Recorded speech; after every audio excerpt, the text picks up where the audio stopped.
There was a day in Elijah's life when everything fell apart, or at least, that's what he thought. At 38 years old, Elijah had built what many would call a stable life. A good job, a small but comfortable home. Respect in his community. He wasn't wealthy, but he was secure. Until the email came due to company restructuring. He didn't finish reading it. He didn't need to. After 12 years of loyalty, overtime, and dedication, his position was eliminated. Just like that, Elijah sat in his car in the company parking lot long after everyone else had left. His hands rested on the steering wheel. His mind was racing. How will I tell my family? What will people think? What if I can't recover from this? For the first time in years, he felt small, invisible, replaceable. That night, he didn't say much at dinner. He forced a smile. He avoided eye contact.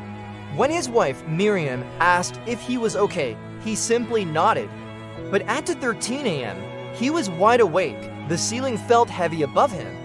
He slipped out of bed and sat in the living room in complete silence. That's when the fear began whispering, "You're too old to start again. You should have seen this coming. You failed." The next morning, he told his family. Miriam didn't panic. She didn't criticize.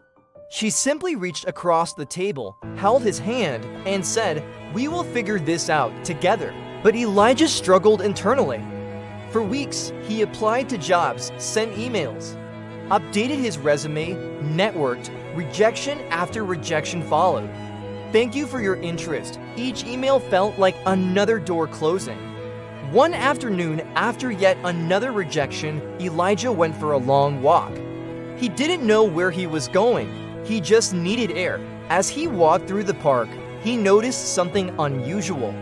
A large tree had fallen during a recent storm. It lay sideways across the grass. At first glance, it looked dead, useless, finished, but as he walked closer, he noticed something surprising. Small green leaves were growing from one of its branches. The tree had fallen, but it wasn't dead. That image stayed with him. That night, instead of praying for another job, Elijah prayed differently. "God, if this door closed for a reason, show me what I couldn't see before." The next few days were quiet, but something unexpected happened. Miriam gently reminded him of something he had always loved: repairing electronics, fixing small appliances, helping neighbors with technical problems. It had always been a hobby, never a career.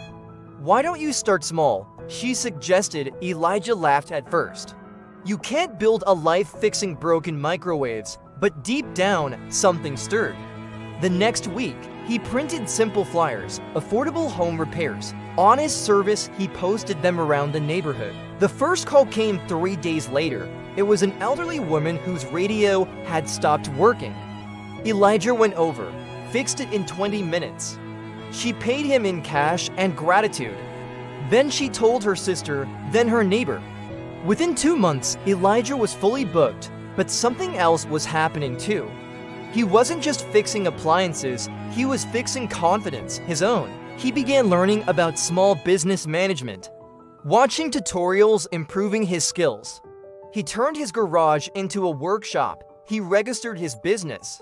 What started as survival became purpose. One evening, nearly a year after losing his job, Elijah sat outside watching the sunset. The sky was painted with colors that seemed almost unreal: orange, gold, violet. He remembered the day he thought everything had ended. The fear, the panic, the shame, and then he realized something powerful. The sky didn't fall when he lost his job. It only felt like it would. Sometimes we think losing something stable means losing everything, but sometimes stability can quietly become a cage. Elijah's job had been secure, but it had also limited him. His gift had been hidden inside routine. His purpose had been waiting behind fear. 2 years later, Elijah's small repair service expanded into a community tech center. He hired 2 employees, both men who had also struggled with job loss. One afternoon, one of them asked him, "How did you know this would work?" Elijah smiled. "I didn't. I just knew I couldn't stay fallen, just like that tree." Sometimes life knocks you down. Not to destroy you, but to reposition you, so that what was once hidden can finally grow. And here is the truth the universe whispers when everything feels like it is collapsing. You are not finished. You are not forgotten. You are not behind. You are being redirected. The sky will not break because one door closes. Your story is bigger than one chapter, and the fall you fear may be the shift you need.